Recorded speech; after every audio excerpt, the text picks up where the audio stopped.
All right, ladies and gentlemen, welcome to a Daily Power Parsha. This week, we are studying the Torah portion of Shemini, lots of drama, highs and lows, ecstasy and agony. And then the second half of the Torah portion, or the last piece of the Torah portion, speaks about the laws of kosher, which is what we are going to pick up right now. So yesterday, we spoke about what constitutes, hey, Sarah, good to see you, welcome. Hey. So yesterday we spoke about what constitutes a kosher animal and what constitutes a kosher fish, what constitutes a kosher bird, etc. And when it came to animals, we said it has to have two signs, which are split hooves and chewing its cud. It has to do both of those things, or it has to have both those features to be kosher. When it came to fish, we said fins and scales. When it came to birds, we were a little bit more evasive. We talked about the birds that are not kosher, which seems to leave a lot of birds that are open. But even for that, I didn't mention yesterday, there's a very strict tradition of which birds are kosher, which are not. Chicken, of course, it's a kosher bird. I don't know if it's even considered a bird. Is chicken a bird? I guess it's a bird. It's a flightless bird. If you see a chicken flying in the air, you may need to adjust your prescription, right? You may need to adjust your glasses, because that's not a thing that should be happening. Nonetheless, what we learned yesterday were some sort of guidelines regarding kosher and non-kosher life, animals, fish, birds. But Donna asked a very good question, which is, now that we know what's kosher, well, what's the next step of the process, which is not discussed immediately right here, but we know when it comes to animals and even poultry, we know that it has to be shechted, it has to be slaughtered. When it comes to fish, however, nothing has to happen with the fish. Fish, you take it out of the water and that's it, good to go. You don't have to shecht the fish. You don't need to slaughter fish. The question is why? Why do animals require an additional step of preparation to make it kosher, or to be kosher, whereas fish, it's ready to go? So I can't tell you the literal answer, but what I can tell you is the Kabbalistic answer, the mystical answer. So to understand this, we need to explore a tale of three kingdoms: land, water, and land, water, and land, water, and sky. You said sky? Yes. Sky. Yeah, sky. Air. Right, land, water, air. So animals are land creatures, and land is connected with earthliness. Land is physicality, earthliness. Like literally, the earth is symbolic of materialism, like earthliness. Now, there's tremendous blessings in the earth and growth and all that wonderful stuff, but it symbolizes, again, spiritually, symbolically, it symbolizes earthliness. So to take something from the earth and transform it into spiritual food, right? Because food is not just biological, it's also spiritual. Kosher means we can eat anything, but kosher food means that it's also pure for the soul, which I probably should have mentioned yesterday. It's not just that it's good for the body, but it's optimized for the soul as well. To take something from the land, from the earth, and make it soul compatible, you got to do a little bit. You got to do some work with that. So you have to shecht both pipes, the kana and the veshet, which is the windpipe and the food pipe. You got to shecht, you got to slaughter when the incision of the knife, and you don't go with force against the neck. You just go along the side, but it's so sharp, etc. But it has to go through both of those pipes to be kosher. In other words, you have to do a little bit of effort, and that's like a transfer. Symbolically, elevates, right? Elevate, transformation, almost like a reclamation of it, like moving it from land to spirit. Now, when it comes to air, so that's animals. When it comes to birds, like chicken, for example, every Sunday I used to hang out with my grandfather as he shechted the chickens. See, animals, he drove off. He used to drive, hours, either every day or once a week, whatever it was, to go shecht animals in a slaughterhouse in a different city, Erie, Pennsylvania, Sandusky, Ohio, or, like in other places. But the chickens, there was a place around the corner that did chickens, where he was able to shech chickens. So every Sunday I was hanging out with him. The place was called Greenberg's Poultry on Murray Avenue. It was like an icon.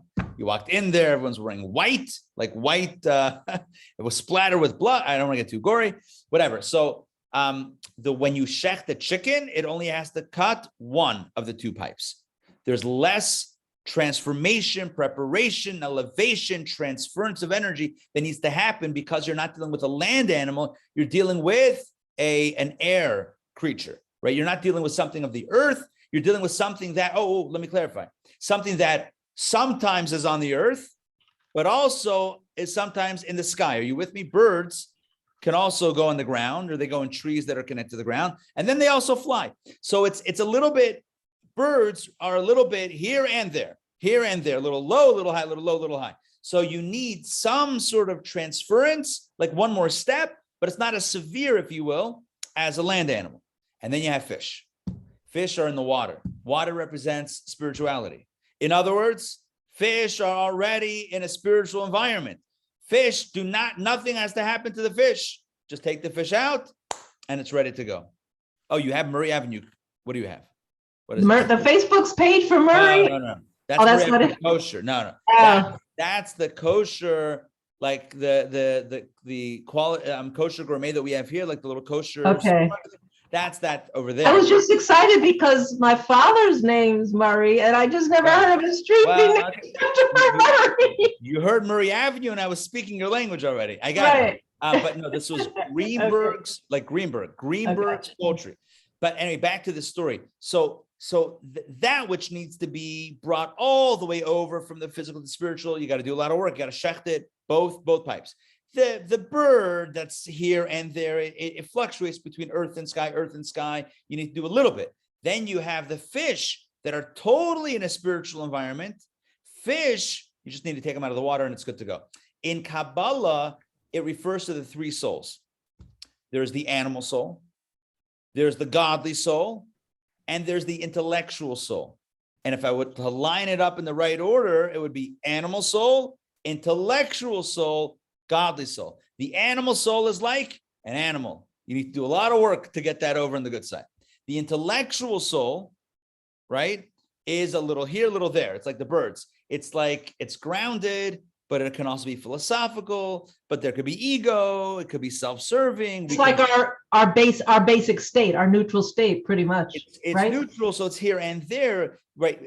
Intelligence can be used for good things, for bad things. You can justify negative behavior, overcoming folly, Sunday, right? The whole thing is about how we use our mind sometimes to get us into trouble. We can use our mind to get us out of trouble. So it's like the bird. It's not, that's the second soul. And the third soul is the godly soul. That's like the fish in the water. It's pure. It doesn't need anything else to make it kosher. It's ready to go. I mean, assuming it's kosher, right? Assuming it's in the scales, that fish is good. So anyway, this is like a bit of a treatment on it. And it's been a little bit since I've learned this in the original sources. But this is my recollection. You asked the question before the class, so I figured we would address it at the top. So a tale of three kingdoms: land, air, and sea. Land creatures need the most work to make it kosher. That's like the animal soul. Air means also air and earth. Needs a little bit less. Sea creatures, good to go. Good to go. Don't need any shechita at all. They don't need another step of preparation. As long as it's kosher, it's in the sea, you can pull it out and it's good to go. So we're more like the air, right? The intermediary. I mean, we could go either way. We have all three. We have all three. You have all three. And it's important to know what we're dealing with. Like when we're struggling with our animal soul, okay, we got to do a lot of heavy lifting. When it's our intellectual soul, okay, we just have to redirect it. When it's the godly soul, you don't have to do anything. Good to go. Yeah. Leverage your godly soul. You don't need to convert your godly soul. Your godly soul is already on preaching to the choir. It's like, it's good. Your godly soul that's where you want to be. That's what you want to gather it from the water and bring it in. In other words, like the fish in the water is great, but you want to enjoy it, right? So it's about, you have a godly soul. Each of us has a godly soul. It's about accessing it and drawing from it into our conscious lives, but we don't need to modify it. Its message is a kosher message. All right, let's jump into some new material today. And the goal today will be to finish our exploration of the Torah portion. We kind of ran through a little bit at the end yesterday. We ran through the Torah reading and the sixth reading. It talked about impurity and coming into contact with the dead carcasses of the non-kosher animals and how that renders one impure until that evening. You got to go to mikvah, and then when evening comes, it's a purification. And that's kind of the way we left it yesterday. And I don't know that I really want to do a super deep dive into that, but I think it's just important to remember what we were talking about because it kind of does pick up from that place. We talked about if a non-kosher animal or bird or weasel or whatever that then dies. So you have the carcass of said non-kosher thing that touches a metal vessel. So at the end of yesterday's reading, we said, you know what? Let me just pull it up for all of us. We'll look at it together. I'll show you what I'm looking at right now. It was the last verse of yesterday's reading. And if any of these dead creatures fall upon anything, that thing it fell on will become unclean. It also becomes impure. Whether it's a wooden vessel, a garment, a hide, or a sack, any vessel with which work is done. In other words, if you have a dead mouse, gross, right? That's in a cup, a bowl, a pot, you're pulling out gross. Why am I even articulating the idea? But imagine you find a dead mouse in a pot in your thing, your pantry or whatever, cabinets or something. So what happens? So now super gross, clean it out. But back in the day, it would also become impure. So what do you do? It shall be immersed in water and remains unclean until evening. And then it becomes clean. In other words, there's a way to kosher it, or not even kosher it, there's a way to purify it. Okay? And we did not do Rashi on that. It might be worthwhile to do a quick Rashi on that last verse.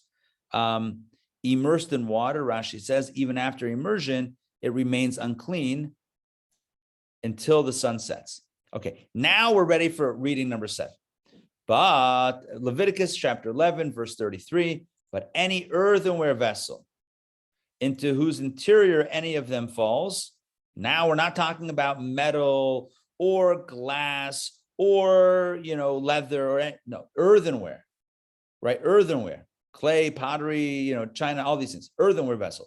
Into whose interior any of them falls, whatever is inside it shall become unclean, and you shall break the vessel itself. So, for example, if the same, I know it's gross, dead mouse is in an earthenware vessel, then anything else in that airspace becomes unclean along with it, with the mouse, the dead mouse. And what do you do with the earthenware vessel?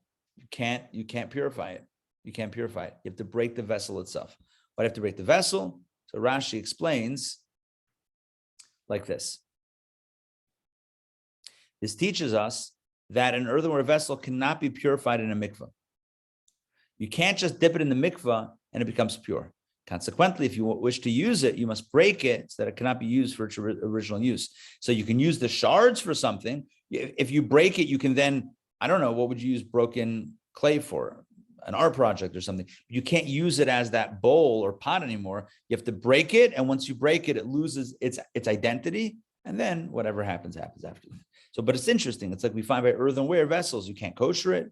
You can't purify it. It's very much, its status is very, I'll call it fragile. It's like very delicate.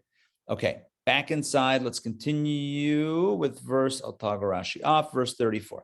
Now, of any food that is usually eaten, upon which water comes. Okay, take a look at this. Imagine you have a bunch of grapes. Okay, any food that's usually eaten. So a bunch of grapes, and then upon which water comes, you have like drops of water on the grapes.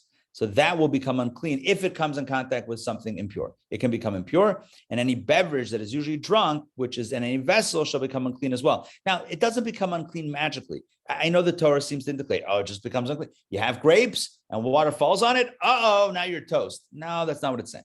It's saying if there's something that's a food and then has water, and then something like a mouse, a dead rat, a dead mouse, a dead, whatever, comes in contact, then it becomes ritually impure. But it requires a little bit of water or something to make it in that state of impurity, but obviously it requires the actual source of impurity. And anything upon which any of their carcasses of these animals fall will become unclean. Thus, an oven or stove shall be demolished. They are unclean, and they shall be unclean for you. Now, why do the oven and stone have to be demolished? Let's see that for a second. Demolished because the assumption was back in the day, the ovens and the stoves were made of earthenware vessel. Rashi says because an earthenware vessel cannot be purified. And back in the day, their ovens and stoves were made of earthenware. Today, oh man, we got stainless steel. Are you kidding me? We got stainless steel. We're good. We can kosher that. No problem, right? We got an app for that. Just dial it up to self-cleaning. Anyone who has a self-cleaning oven, you can make that kosher in like 3 hours. Boom, shakalaka. You give it a nice scrub inside, get it nice and clean, self-cleaning, wipe it down afterwards. You are the proud owner of a kosher oven. Yeah, there's other things that have to be kosher also, the kitchen counters and sinks and whatever, but it's super doable. Anyway, that's just a PSA for kosher. Going kosher. Try it, you'll like it. But anyway, the point is that you can only kosher something that can be kosher. You can only purify something that can be purified. But an oven that's made of earth, like back in the day, there are clay ovens, whatever that looked like. You couldn't kosher that. You couldn't purify that. You just had to break it. And then what are you going to do? I mean, might as well just get a new oven. I think that's kind of the message. Break it and then you're fine. And but I don't have an oven. That was the point. You can't kosher that oven. Yes, Donna. So I saw Rabbi Israel's apartment. It was empty, hasn't moved in yet. So he has to kosher the whole entire kitchen. Yes, exactly. Unless it's a brand new kitchen, like if you install a new kitchen, moving in, okay, fine. But if you move into an existing kitchen, I mean, sometimes people get lucky and they move in, and they. I put all the appliances in, so I moved in. Right. So if one gets lucky and it was newly installed, or if you put in your own, then it's fine. Like in our house, we put in. I'm looking right now. We put in a new oven, a new dishwasher, and I think that's it. Those are the only major things. We could have koshered the oven, but it wasn't a great oven. So we do a lot of cooking. So, you kind of need that. You kind of need a good tool. Cooking with Ari. Yes, exactly. One day we'll bring that back. Okay, next. But here we go. Verse 36. But a spring or a cistern, a gathering of water remains clean. Interesting. However, one who touches their carcass shall become unclean. I feel like the Torah is kind of going a little back and forth over here with stuff. And Rashi. A cistern, a spring or a cistern, which are attached to the ground, do not contract uncleanliness. Interesting. What happens? Listen to this. What happens if you find a dead mouse floating in the river? Is the whole river impure? So he says, no. Anything attached to the ground, spring, a cistern, a gathering of water, remains pure. And that anyone who immerses in these collections of water will become clean from his uncleanliness or their uncleanliness. However, if you touch the carcass, you do become unclean. If someone touches the uncleanliness of their carcasses, even while inside the spring or cistern, he becomes unclean. Love that. Okay, forget the rest of Rashi for a second. We'll just break this down. So you're just lazy rivering. You're just like, you got one of those, like those tube things. What do you call them? Those an inner tube. Is that what it's called? Yeah, inner tube. Inner tube. What does that even mean? Inner tube. Whatever. Anyway, you're on a tube. It's like the Chattahoochee. It's inside a tire. Oh, that's what it is. Got it. Okay, that makes sense now. So anyway, now you're just chilling. You're like lazy river. It's like, and you pull up and there's like this dead thing floating next to you. You're like, oh, bad day, right? And you're just like, but the water's pure. And if you dip in that water, you're pure. But you know what? If you touch that thing in the water, no. It's not like, you remember when you were playing tag as a kid, and there was like home base, and in home base, like the other guy could touch you, but you weren't it, because like nothing that touches you on home base matters. Water remains pure unless you're touching the actual thing. Then there's no home safety, right? That doesn't work. That's do not touch the dead mouse while in the lazy river. That's, in general, somebody should make that as a bumper sticker, because I feel like that's valuable life lesson right there. Like, when you're on the lazy river, don't touch the dead mouse. I'm pretty sure that's universal. Okay, but anyway, regarding ritual impurity, this is certainly the case. Let's get back inside. And, oh man, we got more details here that are so interesting. 37. And if of their carcass, of the impure thing, falls upon any sowing seed which is to be sown, it remains clean.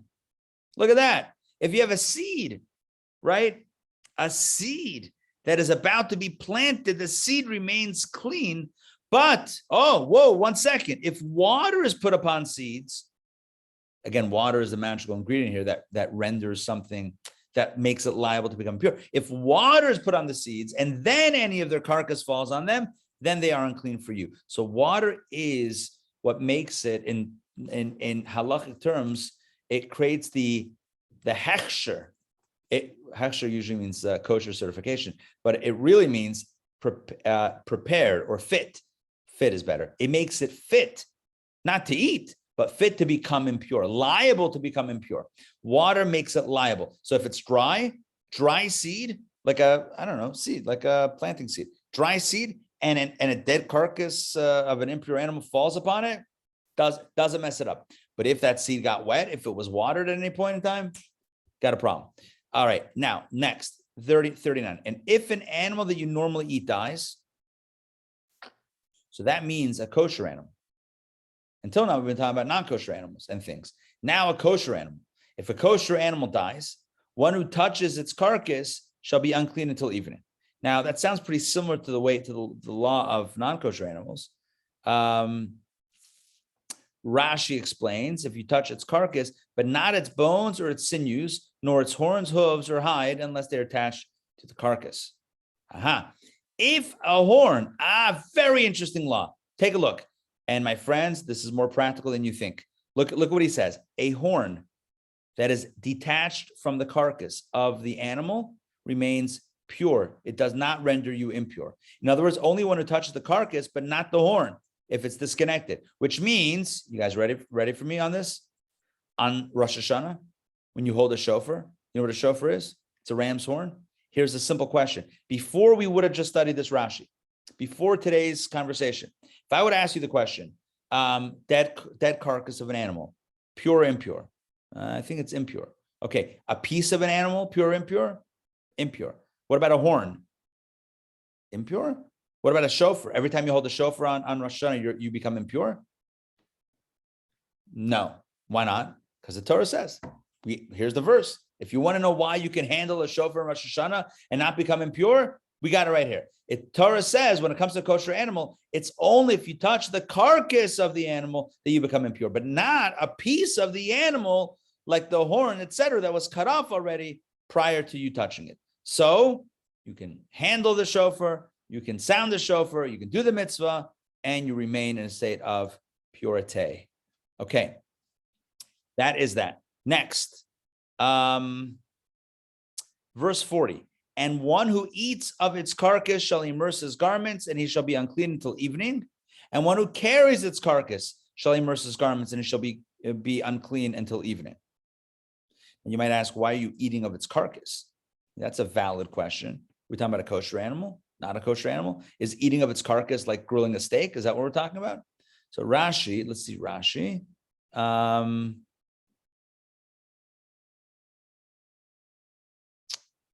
me a second here. Seems like we're not talking about typically eating like a burger. You ate a burger, oh, you ate from a carcass of an animal, then it's not good. I don't believe we're You talking shouldn't eat roadkill. Yeah, but roadkill wasn't shechted, so it's not kosher. Anyway, maybe we're adding an additional layer of prohibition on it. In other words, not only do you have to shecht it to be kosher, but if you ate it when it wasn't shechted, slaughtered properly, and it wasn't kosher, you're also impure. Maybe it's adding an additional layer of something on top of it, because I think that's the only way I can make sense of it. I might be wrong, but I believe that that's what. In other words, yes, we are talking about roadkill essentially of a kosher animal. And I'm going to keep Rashi up for a second because I seem to be keep on telling that back and off, off and on. And any creeping creature that creeps in the ground is an abomination; it shall not be eaten. I feel like we talked about that before. Rabbi? Yeah. For the shechtering, what about the life of the animal that's to be shechtered? I mean, are there requirements, because there's a lot of variation in how animals are grown for potential slaughtering, in general. There's some inhumane circumstances. Are there must an animal that comes for shechtering have been in a situation where it was pre-shechtering, that it was humanely raised? The Torah law, Jewish law doesn't mandate that.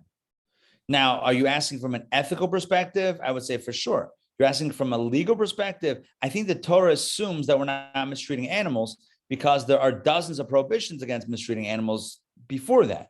But the question is, does that make it not kosher? It's almost like there's two different issues. It's like in lesson 1 of You Be the Judge that we're talking about, it's like, it's like murdering, the kid poisoned his grandfather and then gets the inheritance. It's like, but there's two separate issues. It's like, right, there's two separate things. So do we have to treat animals with respect and we have to take care of animals 100%, right? What makes something kosher is a kosher animal that's healthy, that's shechted properly. That's what makes it kosher. If you violated one, do we then rob you of the ability to do the other? Do we penalize you by saying you mistreated this animal, so no longer can you use the animal? That Torah doesn't connect. Those two lines, the Torah does not connect. I think it's a modern concept, because like you said, in the day, animals were not inhumanely treated like they are sometimes. Right. I wasn't understanding what you were saying until you just finished that up. Yes. Yeah. It's a modern, I wasn't around. The possibility of the inhumane. I don't believe that big meat, right, like mass, mass, and I'm not picking on meat. It's just, but like the idea of mass. My grandfather used to tell me what happens at like, big yes, what's a big poultry? There's a big poultry Purdue, like at these places, right? Man, oh man, it's so mass. The scale is so high. The amount, the numbers, the volume of chickens that are being, it's just like. And it goes through in also to the way the employees are treated. That was one early in COVID. Remember, that's where a lot of the mass outbreaks happened. I remember that now. Yeah. Anyway, look, it's I hesitate always to point fingers at anything specifically because first of all, I don't know directly. Second of all, it's easy for anyone to point finger at someone else. I think your question is a very good question. Your question is kosher also tied into an ethical standard? The answer is no. But the ethical standard is tied into the ethical standard. There's two separate issues. There's the kosher issue, and then there's and I don't only mean ethical, i.e. extra legal. There's literally multiple mitzvot, obligations, and do's and do nots regarding the ethical treatment of animals. Now, that doesn't preclude the possibility of killing them or shechting them, slaughtering them for food. That's included in the Torah's view of this. But one doesn't affect the other to the point that we would penalize and say, oh, this animal was not grass-fed, it was not raised, therefore it can never be used. That's not those two elements don't kind of collapse on each other. Just like, and I'm sure it's a horrible example that I'm giving, but just like we said about inheritance, just because the demise happened in an illegal way doesn't make the inheritance not flow. There's two separate issues. We got to deal with them both. So Torah would say, we're not talking about kosher right now. We're talking about ethical treatment of animals, and let's focus on that because that's itself a mitzvah.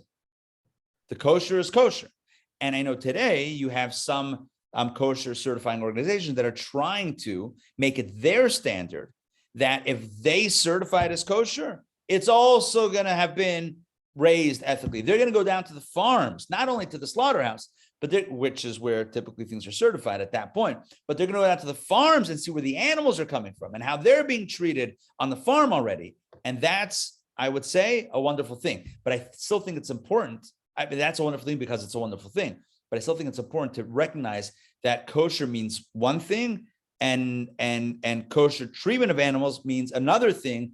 And those are two categories, both important, but one is not necessarily the same as the other, because otherwise, and the reason why I'm emphasizing this and like tripling down on this is so that we don't end up confusing kosher with ethics. With ethics, there's more to it, and it's about making something spiritually suitable. It's about making food or an animal spiritually suitable for a human being. There's that itself is a field unto its own. About the animal, taking care of the animal, that's a field unto its own. Both should be happening.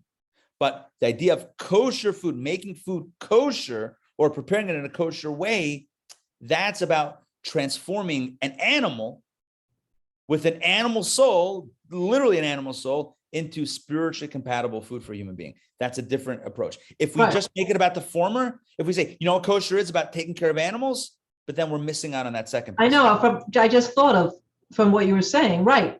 It would be kind of like holding against the animal. It wasn't the animal's fault, whatever his prior treatment was. Right. Also, that's something. But it doesn't let us off the hook either. We have to focus on both.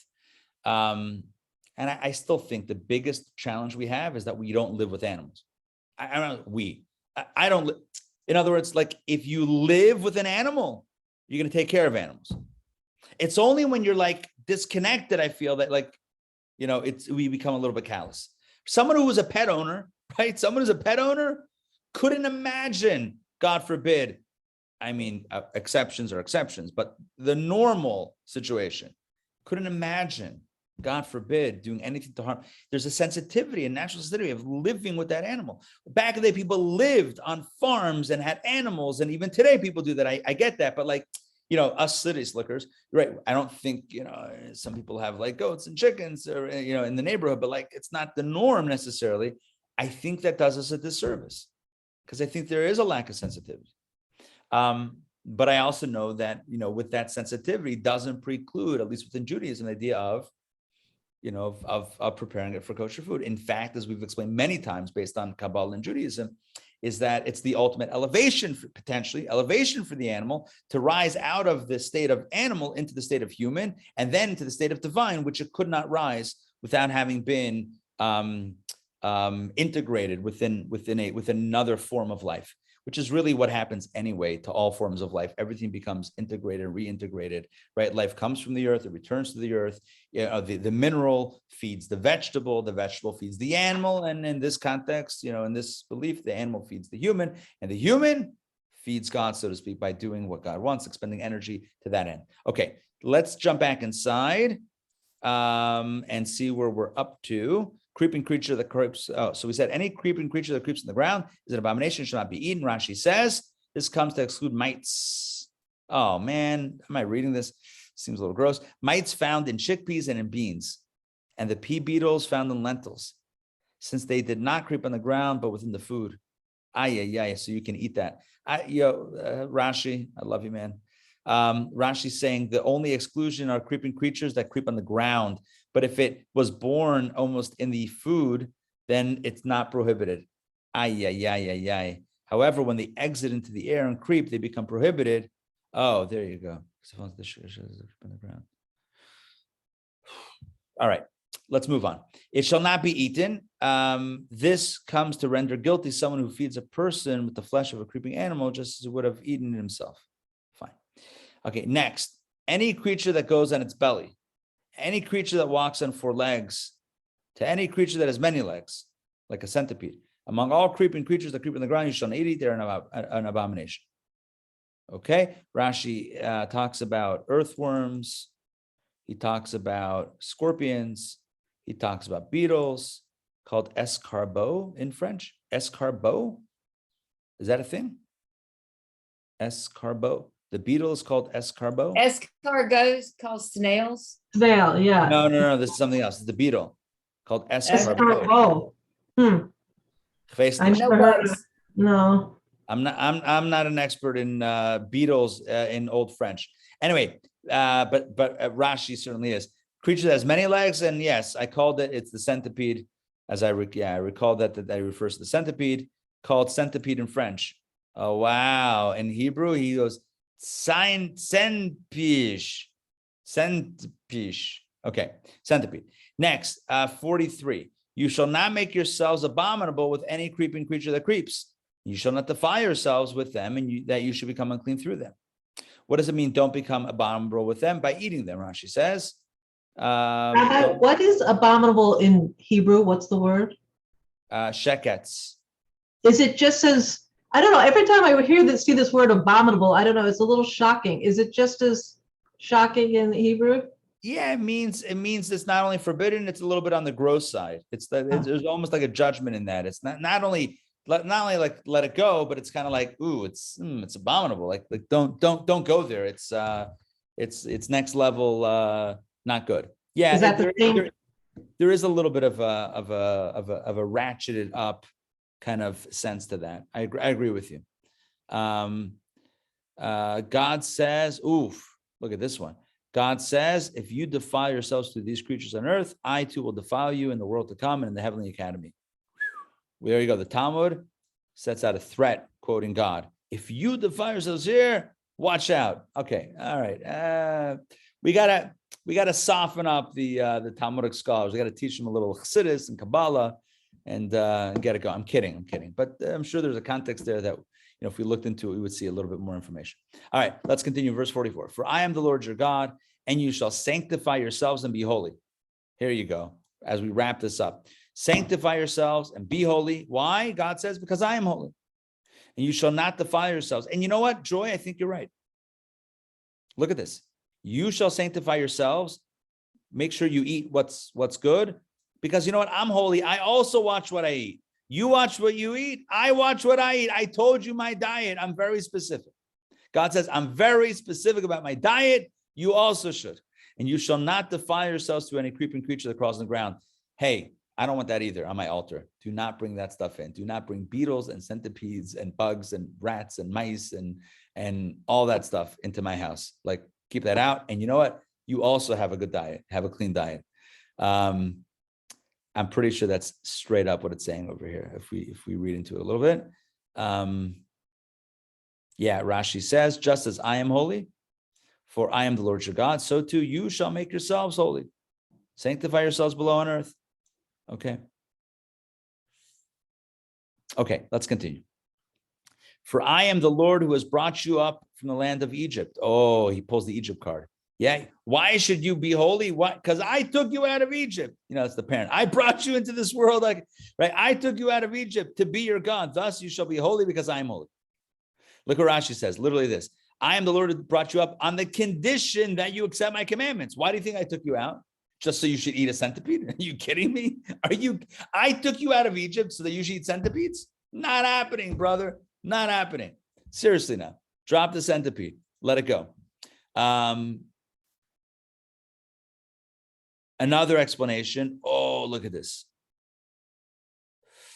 God says, if I had brought up Israel from Egypt only so that they would not defile themselves with creeping creatures like the other nations, dayenu, that would have been sufficient for them. And then an exaltation. That would have been an upgrade. Look at that.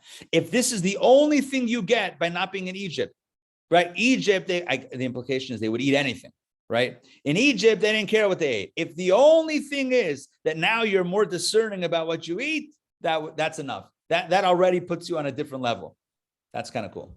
I didn't explain the apple well enough, and now I'm going into great detail. Exactly. Forbidden fruit wasn't just one tree. Now it started off one, but now you push some buttons. Now you got a bunch more things. Exactly. The Torah concludes last few verses.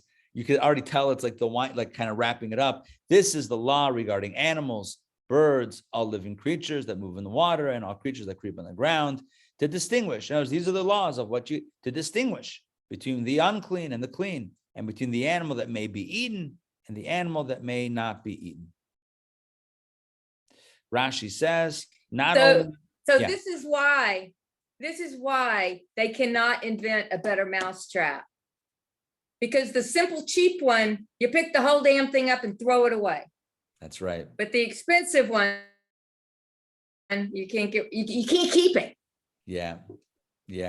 Can't keep it. You could break it, but you can't keep it. Exactly. To distinguish, Rashi says, not only must you learn these laws about forbidden kosher, not kosher, but also you shall know and recognize these creatures and be proficient in identifying them. Know your centipedes, know your beetles, know your whatever it is. One second. Oh, look at this. Look at this. Rashi with the pipes. Rashi's hitting the pipes. I mentioned this before, but look at this. You should discern between the unclean and the clean. What does that mean? Rashi says, but is it necessary for scripture to state that we should know the difference between kosher and non-kosher animals, like a donkey and a cow, when the differences have already been explained? What's it doing here? Why is the Torah saying you should know the difference between the unclean and the clean? What, you mean a donkey and a cow? Got that. Like already there on that. So what does that mean? Rather, listen to this. What is meant here is to distinguish between what is unclean because of what you and what is clean because of you. Because of you. In other words, when you shecht it, that's what you have to be careful of. Listen to this, namely between an animal whose trachea was slaughtered halfway through, which is considered not kosher and may not be eaten, and an animal who had most of its trachea slaughtered, which makes it kosher. Let me explain. I said before that there's two, the trachea and the esophagus. Are those the two pipes? Windpipe and the food pipe, trachea and esophagus? Maybe, I think so. Anyway, so both have to be slaughtered most of the way through. Are you with me? If you're dealing with a pipe that goes down like this, right? So it has to be severed more than 50%. If you're looking at the thing, it has to be cut more than halfway through. If you only cut one of the two, not kosher. If you cut both, but less than 50% of either, it's not kosher. So that's what the Torah is saying. Distinguish between what's kosher and not kosher. It doesn't mean between a donkey and a cow. You don't need to do such examination, but you will have to do examination after you shecht to look in and check the shechita, check the incision, and see if indeed you got it right or not. And by the way, a lot of times it doesn't end up being done correctly, and then the animal is just not kosher. The animal is kosher, but you can't eat it anymore. It goes to the non-kosher section of the slaughterhouse, or it's sold, or whatever they do with it. Back inside, but here we see again the pipes, which is cool. Okay, and again, discerning between an animal that may be eaten, etc. Does Scripture have to tell us to distinguish between a deer and a wild donkey? Also not. Are they not already delineated? Rather, and check this answer, rather to distinguish between an animal in which signs of a treif have developed and is nevertheless kosher, such as an animal whose injury does not render it a treif, and an animal in which signs of a treif have developed and is not kosher. So this gets into even more minutia. So after an animal has been shechted, you checked, okay, you start off with a kosher animal, like a cow, then you slaughter it. Then you have to examine the shechita. How did you cut, sever what needed to be cut and severed? But then you check the animal, make sure the animal is healthy. And then you have to determine if you find some sort of internal, when you do this kind of internal kosher autopsy on the animal, not autopsy, but like whatever, internal examination on the animal. Now you have to determine whether or not the animal is healthy. And sometimes the animal will have a little bit of an abrasion internally, like on the lungs, and you'll say, you know what, it was still healthy enough to live. Sometimes there'll be enough of an abrasion where it was not going to live. I've mentioned this many times. My grandfather was the lung specialist. That was in the operation. He did other things as well, but his specialty was examining the lungs, because that is really the key part of determining whether the animal was a viable, healthy animal, or what we call a treifa. We call treif, anything that's not kosher we call treif, but it's a bit of a misnomer. Treif specifically refers to an animal that died of natural causes or died of other causes other than being slaughtered. And even if an animal was slaughtered, shechted, by a kosher ritual slaughterer, if the animal is deemed to have, if it would have died fairly imminently because of an internal injury, then you can't eat it. Can't eat it. Even though the shechita may have happened before its untimely death, but it was headed down that path, and thus it's not kosher. It's called the treifa. So treifa means, a treifa, like treifa, literally means, I know how we use it today, anything that's not kosher. Pig is treif. Not literally. Pig is not kosher. It's not treif. Treifa means an animal that died of causes other than shechting. So that's, pig, who knows? Maybe he did, maybe he didn't. But more specifically refers to, like, let's say, a kosher animal. Say you have a cow that dies. You can't eat it. It's kosher, right? It's not kosher. You didn't shecht it. Even if you shechted it, if the lungs have a hole in it. And I know I've mentioned this before. They blow up the lung. Not blow it up. Not blow it up. They put air into it, and then they see if there are any bubbles. You with me? Is that after it's shechted? 100% afterwards. Yeah, okay, so it's not enough that there's still the examination that happens after. To make sure that it was a healthy, viable, strong, long-lasting, animal. If the animal was on its way out, if the animal was on its way out anyway, it's treifa. Then it's like it died of those natural causes or unnatural causes. You don't consider the shechita, the shechting, you don't consider that to have been, it's called the treifa. So he says here, Rashi says, that's when the Torah concludes it, saying you have to distinguish between what's kosher, what's not kosher, what's pure, what's impure. What does it mean? Not between a donkey and a cow. We got that. We got that. It's to distinguish between whether you shechted it 49% of the pipe or 51% of the pipe, or 50 and 51%. And it's to distinguish whether the lung that has a little abrasion, whether it would have lived with that or would have died because of that. So there's something called a sircha. A sircha means an abrasion, adhesion on the lung. So a lung that you blow up the lung and it expands and it holds the air, healthy lung. But then you feel it for smoothness. How smooth is the lung? You actually do a physical, you visually inspect and you touch the lung. This is after the animal's been shechted, obviously, right? No one's going in. Okay. Then you check the lung to make sure it's smooth. If it's smooth, you know what we call that in Yiddish? Glatt. Ever hear the word glatt kosher? Glatt literally means smooth. Glatt kosher is about lungs. Literally, it's about lungs. Glatt kosher means such a healthy animal, it was smooth lungs. If it doesn't have smooth lungs, you know what that means? It means that there's scarring. It means there was a hole and the lungs kind of developed new tissue to compensate. And thus there is another like layer or flap of I don't know, skin or membrane, whatever is on the lungs, that is part of the lungs. And then it's not smooth anymore. And then it's not glatt. But some say that if you can peel off the adhesion and the lung is still viable underneath, like a scab, right? You pick up, then it's still glatt. Some say they have a higher standard of glatt, that even if you could theoretically peel it off, it's still not glatt anymore. So Chabad standard is the highest level of glatt, which means the moment it has anything that's a little disruptive over there, anything that seems like it wasn't 100% healthy because it had been a hole, a small hole, it healed from the hole, it got a scab, it's scar tissue, done, forget about it. So Chabad standard is the highest level of glatt, which is no adhesions, called sirchas, nothing like that, nothing that even if you peel it, forget it, done. That doesn't mean it's not kosher, it just means it's not that standard. It's a higher standard of kashrut. Now, if the lung straight up has a hole in it, the animal's going to die, forget it. Forget about it. Remember Hebrew National? We answered to a higher authority. By the way, okay, Hebrew National has its own things. But I'll tell you this, if you want to know how, like, why are cows' lungs, why do they get punctured? Like, why are we even talking about this? What are the odds of that? Extremely high. You know why? Because they eat from the ground. There are needles in the ground and sharp objects in the ground, and they eat and they don't filter the food. They're not taking it and putting it through. There's no FDA watching their food. They're combing all the lands where animals roam. Cutting it with a knife. They're not cutting with a knife. They're not soaking, the rice before making sushi. It's garnished. Are you kidding me? They're not even sushi rice to begin with. I'm just saying they're just eating. In fact, I recall this. I think I'm correct. They used to put magnets. I should probably Google this because it's been years since I heard my grandfather say this. Magnets in the cows' stomachs.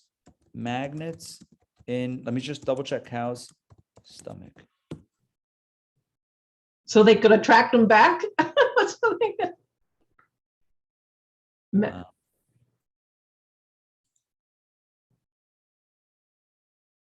Yeah. Would have to be a big one. Our patented cow magnets are used to protect cows from harmful ferrous materials that they may inadvertently ingest while grazing. Cow magnets are popular with dairy farmers and veterinarians to help prevent hardware disease in cattle. I want to tell you this. My grandfather, okay, you want to know the real truth? I'm kind of piecing my memory back together. My grandfather used to bring back the magnets. Our refrigerator, his refrigerator, right? He used to put up some stuff he used to bring home to him. His refrigerator used to have cow magnets. I know it sounds gross. This is legit. I'm telling you, this is legit. You can ask my mother because she'll know this from, an older, He used to bring home from the slaughterhouse. These magnets were the strongest magnets you ever met. Now you're going to say it's gross. It was in the stomach of a cow. Okay, so you wash it, right? I mean, obviously it was a wash, but these magnets, I remember what they look like even. And I haven't Googled, I just Googled the concept. I didn't Google any images, but it was a magnet that had had a ridge. It was like indented in the middle a little bit. It was like rectangle. It was usually like a little bit rusty, which now I'm thinking about it like indicates a little bit of grossness, but they literally would put them into the stomachs. I guess they would feed them first the magnet would sit there, and then needles. If the animals ate needles or metal or whatever, it would attract to the stomach, I guess, or something, or maybe the ferrous. I don't know. I don't remember. Again, I was a kid when I heard all this stuff. So it's been a few years, and a kid's mind processing these things, sometimes you misunderstand or whatever, but it's something about that. But anyway, animals eat all sorts of things, and internal organs can get punctured. So hence the need to check the lungs. And that's how Rashi concludes this Torah portion. Wow. Anyone check up the magnets situation, or or you guys or we're good to go? They're cute. Yeah, these are they. Oh my God. These are they. Oh, they were not, I misremembered. This picture looks like they. Okay. Yeah. That's it. It was like a tube. It was like a metal tube. I misremembered it. Maybe there were other types, but no, it's like a metal tube. It's like a metal rod. Okay. I got to ask my mom. I'm going to speak to her today. I'm going to verify my memories because, who knows? So the daily wisdom's good today. What does it say? It says, avoid being duped. Spiritually, this decree refers to making the moral distinction between what is acceptable, healthy behavior, and what is not. The distinction is easy enough when matters are clear and obvious, but all too often the distinction is blurred, and what is in fact defiled can easily be taken as being undefiled. Amazing. That's a perfect way to conclude this week, because the last little piece of the Torah is about not only looking at the big differences, donkeys and cows, but looking at the 50% or the 51% of the pipe, and looking at the lung. Is it healthy or unhealthy? Is it viable or not viable? Is it punctured or not punctured? Or could it survive or not? So looking at with a magnifying glass.